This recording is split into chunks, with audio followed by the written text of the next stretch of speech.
alaykum. Studiyada Dilnoza Toshmuhamedova. Raqobatni rivojlantirish va iste'molchilar huquqlarini himoya qilish qo'mitasining Qashqadaryo viloyati hududiy boshqarmasi xodimlari tomonidan doimiy ravishda oziq-ovqat mahsulotlarining sifatini tekshirish maqsadida nazorat xaridlari tashkil etib kelinadi. Albatta, bunday tadbirlardan ko'zlangan asosiy maqsad iste'molchilarni sifatsiz mahsulotlardan himoya qilish bilan birga ularning huquqlarini himoya qilishdir.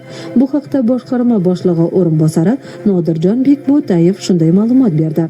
Tadbir jarayonida Qarshi shahar hududida faoliyat yuritayotgan tadbirkorlik subyektlaridan oziq-ovqat mahsulotlari xarid qilinib, sifat talablariga muvofiqligi bo'yicha vakolatli organga belgilangan tartibda xulosa olish uchun yuborildi. Olib borilgan tahlil natijalariga ko'ra, bir turdagi osh tuzi mahsulotining tarkibidagi yod miqdori belgilangan me'yor talablaridan past ekanligi aniqlandi hamda hududiy boshqarma tomonidan mahsulotni yetkazib beruvchi xo'jalik yurituvchi subyektlarga nisbatan tegishli tartibda choralar ko'rilmoqda.